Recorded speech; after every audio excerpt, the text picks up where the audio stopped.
standing in the falling snow. Alright, hello there! I've got my cup of coffee, which is almost done. How sad. But I'm ready to start this thing. I love coffee. It's great because it doesn't even matter what time it is. Like right now it's past 3. But it doesn't matter because coffee is good whenever, wherever. So actually that has to do with this. You see this nice, lovely glass jar? I'm using a jar because lately we've had this debate in my house.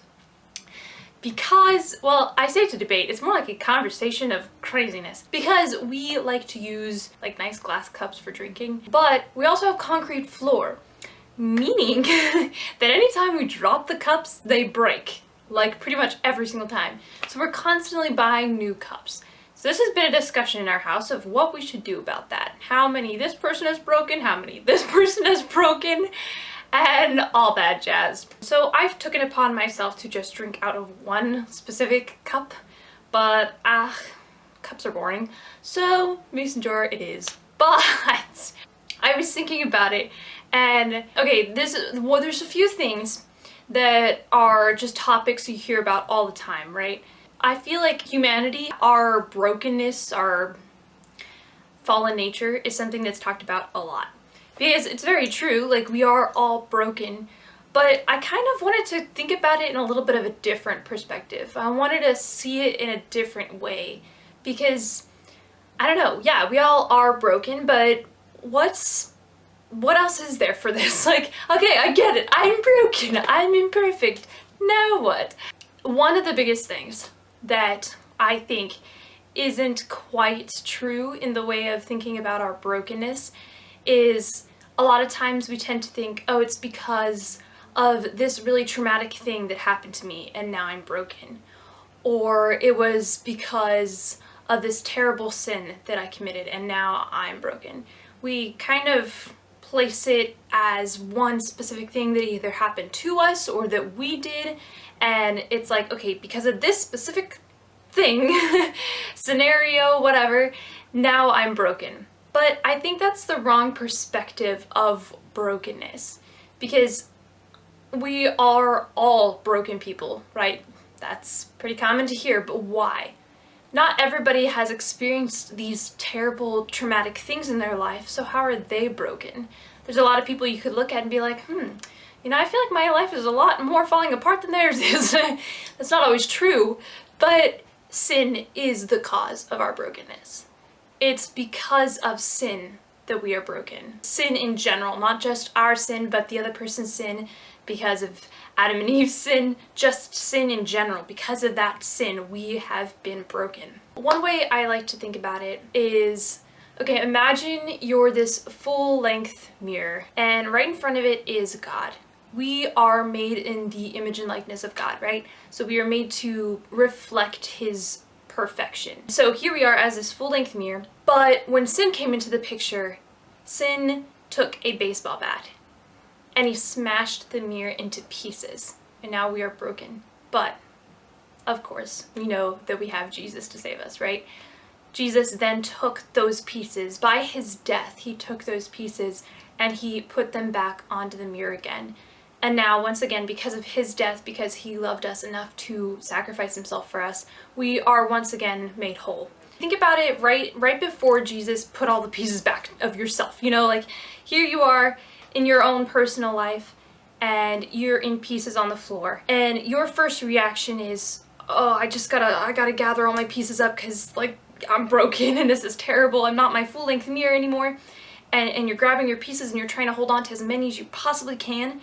And a lot of people will look at you and be like, whoa, look at that. Like you're holding on to so much, like you're carrying so many things and burdens and struggles. Even though it does take strength in a sense and endurance to carry so much of ourselves, that is not real true strength. Because real true strength is letting those pieces go and letting Jesus be the one to put them back on the mirror again. We want to be able to try to make ourselves whole again, but we can't by ourselves.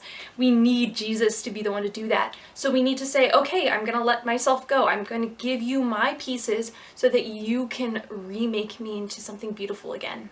The hard part is the fact that it's not always so easy to let the pieces go all at once. A couple months back, I was feeling this way, and I believe I was somewhere in Pennsylvania, somewhere really cold, because I was praying in this chapel.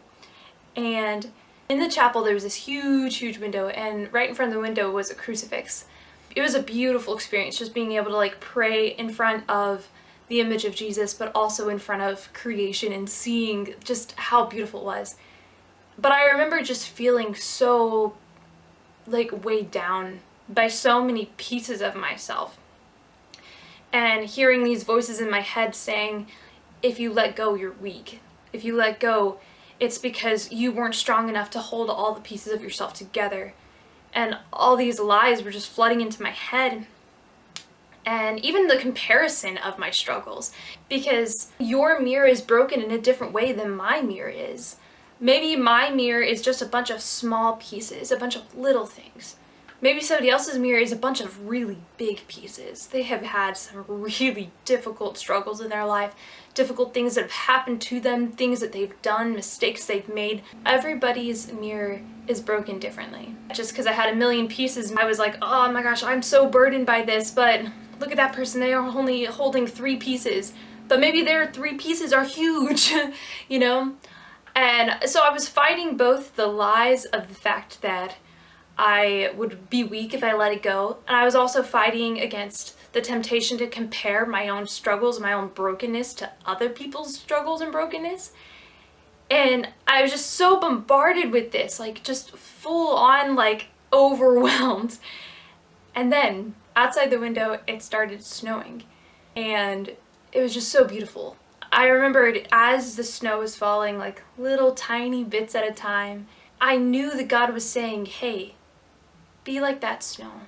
You don't have to let all your pieces go at once, but at least one at a time give them to me. Because just as the snow falls piece by piece to create a landscape of beauty, so it can be for you too if you slowly let go a piece of yourself at a time to me. It was incredible to see that and realize I can find strength and letting things be given to Him, giving Him the power to make me whole again, to make me beautiful again. And it doesn't have to be so sudden. It doesn't have to be like, oh my gosh, people talk about I have to like let go of myself and surrender, and I don't know if I can do that. Like, I have a lot to surrender.